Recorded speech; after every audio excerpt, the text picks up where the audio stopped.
Hi అందరికీ నమస్కారం. My name is Sandhyarani and I'm self Shakti coach. ఈరోజు నేను మీకు ఒక చిన్న కథ చెప్తాను. మనం ఆలోచించిందే మనకి దక్కుతుంది అనడానికి ఈ కథ నిదర్శనం. ఒక యువతి చాలా దూరం ప్రయాణించి అలసిపోయి సేద తీరాలనిపించి చుట్టూ చూసి దూరంగా కనిపించిన ఒక పాత ఇంట్లోకి ప్రవేశించింది. అక్కడ తనకి ఒక అద్దం కనిపించింది. దాని పక్కన చిన్న అక్షరాలతో ఇలా రాసి ఉంది, నువ్వు ఆలోచించిందే నీకు దక్కుతుంది అని.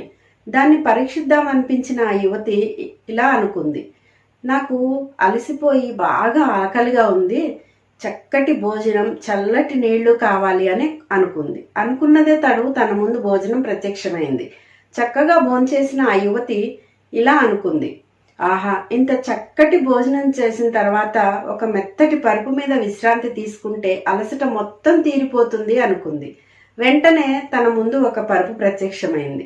ఆ పరుపులో పడుకొని తన మనసులో ఇలా అనుకుంది, నేను అనుకున్నవన్నీ జరుగుతున్నాయంటే ఇక్కడేమైనా ప్రమాదం పొంచి ఉందా అనుకుంది.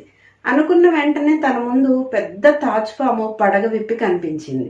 దాన్ని చూసి భయంతో, అమ్మో, ఇది నన్ను కాటు వేస్తుందేమో అనుకున్నది. అదే జరిగింది.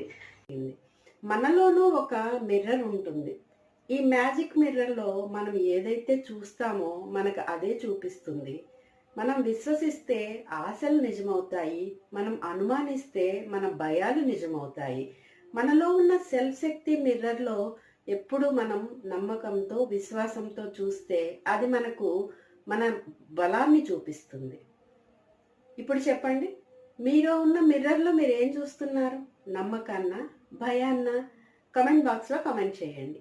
ఈ స్టోరీ మీకు నచ్చినట్టయితే లైక్ చేయండి. మీరు ప్రేమించే వారి ఆలోచన విధానం మార్చాలనుకుంటే ఈ స్టోరీని వాళ్ళకి షేర్ చేయండి. ఇలాంటి మరిన్ని వీడియోస్ కోసం మా ఛానల్ని సబ్స్క్రైబ్ చేసుకోండి. Thank you.